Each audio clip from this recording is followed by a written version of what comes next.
അപ്സരസിന്റെ അഹങ്കാരം. നിനക്ക് ബോയ് ഫ്രണ്ട്സും ആരുമില്ലേ? ഇല്ല, എന്റെ ശരീരത്തിന്റെ അമിതമായ തടി കാരണം എന്നെ ഇഷ്ടപ്പെടുവാൻ ആരുമില്ല. അപ്പോൾ ഒരു സ്മാർട്ടായിട്ടുള്ള ചെറുപ്പക്കാരൻ അതിലെ നടന്നു വരുന്നുണ്ടായിരുന്നു. അവൻ അവിടെ എല്ലാം നോക്കിക്കൊണ്ട് നടന്നു വരുന്നത് കണ്ട് രേഷ്മ അവനെ തന്നെ നോക്കി നിൽക്കുകയായിരുന്നു. അയ്യേ, നീ അവനെ നോട്ടം വിട്ടിട്ട് ഒരു കാര്യമില്ല. അവൻ നിന്റെ ബോയ് ഫ്രണ്ട് ആവാനൊന്നും പോകുന്നില്ല. നീ സ്വയം കണ്ണാടിയിൽ നോക്കാറില്ലേ? അത് മാത്രമല്ല, അവൻ എന്റെ ബോയ് ഫ്രണ്ടാണ്. ഞാൻ പോവുകയാണ് അവന്റെ കൂടെ. രേഷ്മ തന്റെ സുഹൃത്തിന്റെ വായിൽ നിന്നും ഇങ്ങനെയുള്ള വാക്കുകൾ കേട്ട് വളരെയധികം വിഷമത്തിലായി. രേഷ്മ വീട്ടിലേക്ക് ചെന്ന ശേഷം കണ്ണാടിയുടെ മുമ്പിൽ ഇരുന്നു കൊണ്ട് സ്വയം നോക്കുവാൻ തുടങ്ങി. എനിക്ക് കുറച്ച് വണ്ണം കൂടുതലാണ്, പക്ഷെ അതിനെന്താണ്? ഈ ലോകത്ത് മെലിഞ്ഞവർ മാത്രമേ സുന്ദരികളായിട്ടുള്ളൂ. ഞാനും കൂട്ടുകാരനെ കണ്ടുപിടിക്കും. ഗുഞ്ചന്റെ ബോയ് ഫ്രണ്ടിനേക്കാൾ ഹാൻസം ബോയ് ഫ്രണ്ടിനെ കിട്ടിക്കഴിയുമ്പോൾ ഞാൻ അവൾക്ക് കാണിച്ചു കൊടുക്കും. രേഷ്മ പിന്നീട് പാർക്കിലേക്ക് പോയി. അപ്പോൾ ഒരു സ്മാർട്ട് പയ്യൻ അവിടേക്ക് വന്ന് അവൻ അവിടെ ജോഗിങ് ചെയ്യുവാൻ തുടങ്ങി. രേഷ്മയ്ക്ക് അവനെ വളരെ ഇഷ്ടപ്പെട്ടു. യാ, നല്ല സ്മാർട്ടായ പയ്യൻ. ഇവൻ തന്നെയാണ് എന്റെ സ്വപ്നത്തിലെ രാജകുമാരൻ. പിന്നെ രേഷ്മ എപ്പോഴും രാജുവിനെക്കുറിച്ച് തന്നെ ആലോചിക്കുവാൻ തുടങ്ങി. അവളുടെ മനസ്സിൽ എപ്പോഴും അവനെക്കുറിച്ചുള്ള ചിന്തകൾ മാത്രമായിരുന്നു. അവനെക്കുറിച്ച് ഓർക്കുമ്പോൾ അവളുടെ ഉള്ളിലെ പ്രണയം നിറയുവാൻ തുടങ്ങി. എന്താണെന്നറിയില്ല, അവനെ കാണുമ്പോൾ എന്റെ ഹൃദയം വല്ലാതെ തുടിക്കുന്നതായി തോന്നുന്നു. എനിക്ക് വണ്ണം കൂടുതലായതുകൊണ്ട് സ്വപ്നം കാണരുതെന്നൊന്നും ഇല്ലല്ലോ. പിന്നീട് രേഷ്മ എന്നും പാർക്കിൽ പോകുവാൻ തുടങ്ങി. അവിടെ രാജു ജോഗിങ് ചെയ്യുന്നത് നോക്കിയിരിക്കും. അങ്ങനെ രേഷ്മയ്ക്ക് രാജുവിനോടുള്ള പ്രണയം വളർന്നുകൊണ്ടേയിരുന്നു. നല്ല ചെറുപ്പക്കാരനാണ്, മനസ്സുകൊണ്ടും നല്ലവനാണെന്നും തോന്നുന്നു. എനിക്ക് തോന്നുന്നില്ല അവൻ എന്റെ അമിതവണ്ണം ഒരു പ്രശ്നമാകുമെന്ന്. പിന്നീട് ഒരു ദിവസം രേഷ്മ പാർക്കിൽ പോയി രാജുവിന് വേണ്ടി കാത്തിരുന്നു. ഇന്ന് ഞാൻ എന്റെ മനസ്സിലുള്ള കാര്യം തീർച്ചയായും അവനോട് പറയും. അവൻ എതിർക്കില്ല എന്ന് എനിക്ക് വിശ്വാസമുണ്ട്. രാജു അവിടേക്ക് വരുന്നത് കണ്ട് രേഷ്മയുടെ ഹൃദയം വല്ലാതെ മിടിക്കുവാൻ തുടങ്ങി. അവൾക്ക് രാജു വളരെ നല്ല ആളാണെന്ന് ഉറപ്പു തോന്നി. പക്ഷേ മനസ്സിൽ അല്പം ഭയവും ഉണ്ടായിരുന്നു. അവൾ രാജുവിൻ്റെ അടുത്തേക്ക് മെല്ലെ നടന്നു നീങ്ങി. ഹലോ, എൻ്റെ പേര് രേഷ്മ എന്നാണ്. ഞാൻ കഴിഞ്ഞ കുറേ ദിവസങ്ങളായി നിന്നെ ഈ പാർക്കിൽ കാണുന്നു. നിന്നോട് കൂട്ടുകൂടുവാൻ ആഗ്രഹിക്കുന്നു. നീ വളരെ നല്ല ചെറുപ്പക്കാരനാണ്.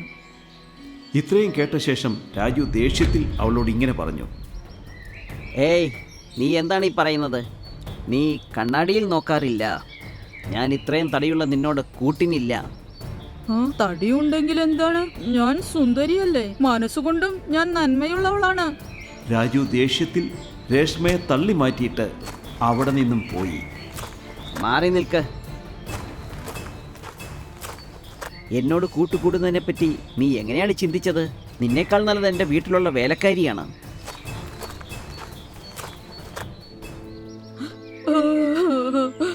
എന്റെ അമിതവണ്ണം കണ്ട് എല്ലാവരും എന്നെ തടിച്ച് എന്ന് വിളിക്കും.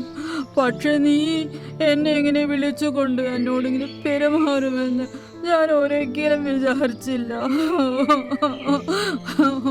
നീ എൻ്റെ ഹൃദയം തകർത്തു. എനിക്ക് സഹിക്കാൻ പറ്റുന്നില്ല.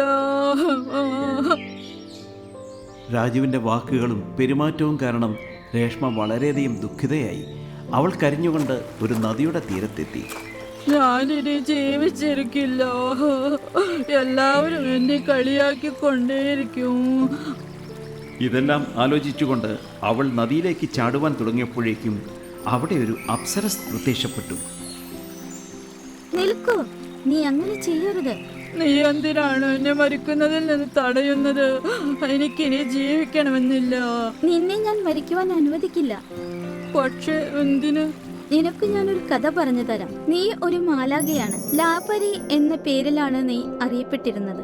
നീ അപ്സരസുകളുടെ രാജ്യത്തെ ഏറ്റവും സുന്ദരിയായ അപ്സരസായിരുന്നു. പക്ഷെ നിനക്ക് അത് കാരണം വലിയ അഹങ്കാരമായിരുന്നു. പിന്നെ നീ വണ്ണം കൂടുതലുള്ള അപ്സരസുകളെ എപ്പോഴും പരിഹസിക്കുമായിരുന്നു. ഒരു ദിവസം ഒരു തടിയുള്ള അപ്സരസ് എവിടെയോ പോകുവാൻ ഇറങ്ങുകയായിരുന്നു. അപ്പോൾ ലാൽപരി അവരെ കളിയാക്കാൻ തുടങ്ങി.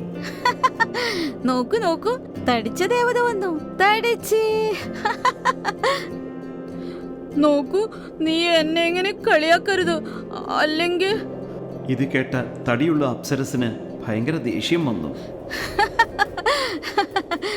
ദേഷ്യപ്പെടുമ്പോ നീ കൂടുതൽ തടിച്ചയാകുന്നു. ഞാൻ നിന്നെ ശപിക്കുന്നു. നീ 30 വർഷങ്ങൾ ഭൂമിയിൽ ജീവിക്കണം. അതിൽ 20 വർഷങ്ങൾ തടിയുള്ള പെൺകുട്ടിയായി തന്നെ ജീവിക്കണം. ഇതൊട്ടും ശരിയായില്ല. നിന്നെ ഒരു പാഠം പഠിപ്പിക്കാൻ എന്റെ പക്കൽ വേറെ ഒരു മാർഗവുമില്ലായിരുന്നു. നിന്റെ ഈ സ്വഭാവം കാരണം ഇവിടെ എല്ലാവർക്കും വലിയ വിഷമമാണ്. അതുകൊണ്ട് ഞാൻ നിന്നെ ശപിക്കുന്നു. അയ്യോ ഇല്ല, ഞാൻ അവരോട് വലിയ തെറ്റാണ് ചെയ്തത്. ഞാൻ ചെയ്ത തെറ്റുകളിൽ ഞാൻ ലജ്ജിക്കുന്നു. ഇനി നീ വിഷമിക്കേണ്ട. നിന്റെ ശാപത്തിന്റെ സമയം കഴിഞ്ഞിരിക്കുന്നു. ഇപ്പോ നീ അതിസുന്ദരിയായ പെൺകുട്ടിയായി മാറും. അപ്സരസ് അങ്ങനെ പറഞ്ഞപ്പോൾ തന്നെ രേഷ്മ അതിസുന്ദരിയായ ഒരു പെൺകുട്ടിയായി മാറി. ഇതെന്താണ് സംഭവിക്കുന്നത്? ഞാൻ വളരെ സുന്ദരിയായല്ലോ. വാവ്! സന്തോഷത്തോടെ രേഷ്മ വീട്ടിലേക്ക് മടങ്ങുകയായിരുന്നു. അപ്പോൾ വഴിയിൽ രാജുവിനെ കണ്ടു. ആഹാ, ഈ പെൺകുട്ടി വളരെ സുന്ദരിയാണല്ലോ. ഇവളോട് കൂട്ടുകൂടാൻ ശ്രമിക്കാം. രാജു അവളുടെ അരികിലെത്തി. എന്നിട്ട് ഇങ്ങനെ പറഞ്ഞു. എക്സ്ക്യൂസ് മീ, നീ വളരെ സുന്ദരിയാണ്. ആദ്യ കാഴ്ചയിൽ തന്നെ നിന്നെ എനിക്ക് വളരെ ഇഷ്ടപ്പെട്ടു. ഞാൻ നിന്നോട് കൂട്ടുകൂടാൻ ആഗ്രഹിക്കുന്നു. നീ എന്നോട് കൂട്ടുകൂടുമല്ലേ?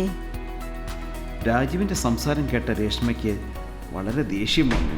കുറച്ചു സമയം മുൻപ് നീ ഒരു പെൺകുട്ടിയെ തടിച്ചു എന്ന് വിളിച്ചുകൊണ്ട് അപമാനിച്ചില്ലേ? ആ പെൺകുട്ടി തന്നെയാണ് ഞാൻ. നിനക്ക് എന്നോടല്ല, എന്റെ സൗന്ദര്യത്തോടാണ് സ്നേഹം. അതുകൊണ്ട് ഞാൻ നിന്നെ പോലുള്ളവരുടെ കൂടെ ഒരിക്കലും കൂട്ടുകൂടില്ല. ഇത് കേട്ട രാജുവിന് വളരെ കുറ്റബോധം തോന്നി. അവൻ രേഷ്മയോട് ക്ഷമ ചോദിച്ചു. എന്നോട് ക്ഷമിക്കൂ, എനിക്ക് തെറ്റുപറ്റി. ഞാൻ നിന്നോട് ക്ഷമിച്ചു. നീ നിന്റെ തെറ്റ് സമ്മതിച്ചുവല്ലോ, അതുകൊണ്ട്.